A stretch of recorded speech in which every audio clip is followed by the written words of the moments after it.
Welcome to my channel.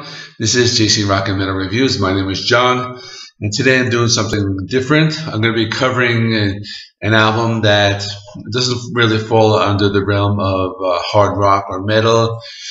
You know, every now and then I like to take a break, from that type of music and listen to, something a little different. So this is going to be the first in my series. So this is the Metalhead perspective. So growing up on Long Island, Billy Joel was really big. In New Jersey, they had Bruce Springsteen, they had Bon Jovi, but in Long Island, it was all about Billy Joel. So let me start with a little background on the album. Back in 1976, Billy Joel released an album called Turnstiles.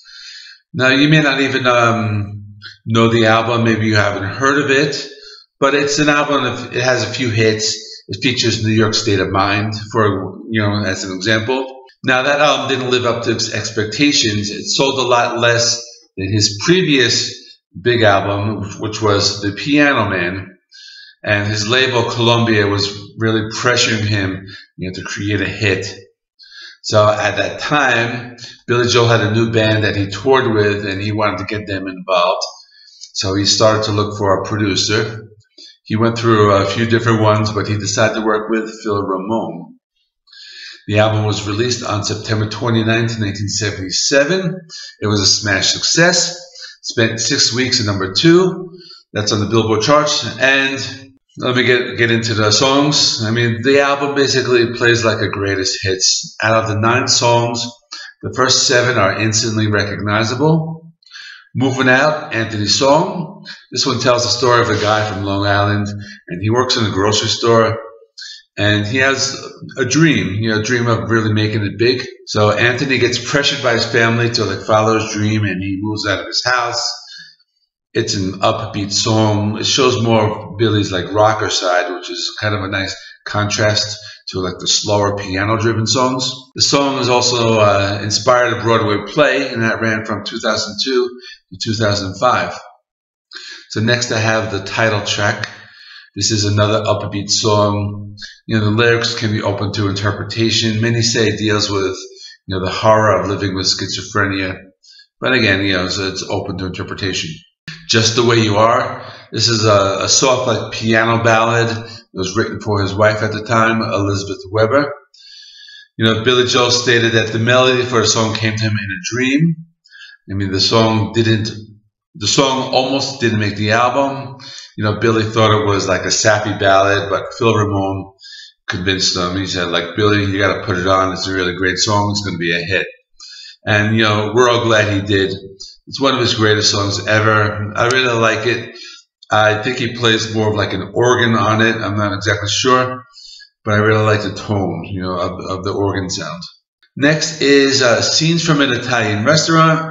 So this one, we all know the opening line, bottle of red, bottle of white, like that. It was inspired by an Italian restaurant near Carnegie Hall in New York City. Billy was performing at this restaurant, and that's where he met Phil Ramone. It's a 3-part song. It's about 2 lovers from Long Island named Brenda and Eddie. This is also one of his live staples. Billy can't really perform a live show without playing this song. Next is Vienna. This was inspired by a trip to Vienna, Austria, when Billy Joel went to visit his father.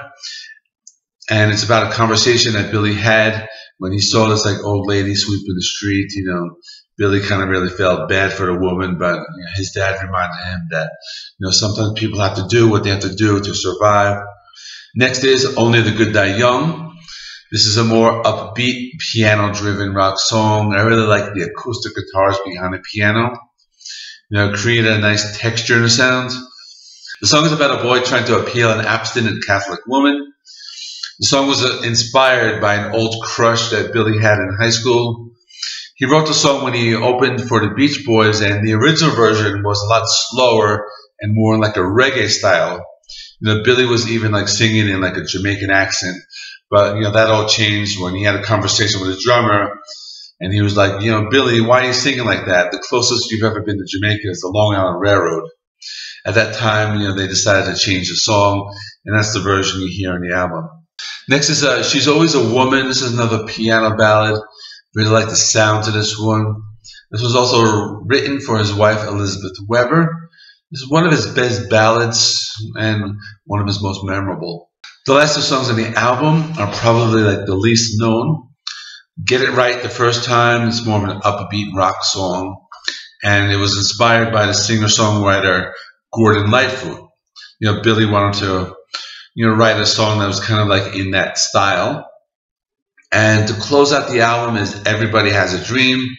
It's a soft ballad. It has a little more of like a gospel influence. It's a nice song. Not a very well-known song, but it closes out the album. So the album was well received by critics. Billy Joel recorded many more hit albums after this, up to 1993. And that was when he released his last studio album, River of Dreams. After that, he didn't record any more studio albums and just decided to focus on touring. The album was followed up in 1978 by the album 52nd Street.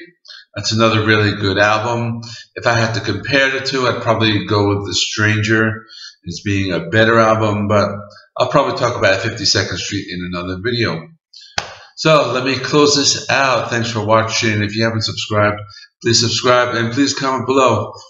What do you think of Billy Joel's The Stranger? Or what do you think of Billy Joel in general? Let me know. Especially for those of you who are more like metalheads. Do you like his music? And like and subscribe and comment and all that. Check out these two videos, some of my other like non-rock videos. We got some Paul McCartney up there. We got some Chris Cornell. So check those out, and I will see you in the next one.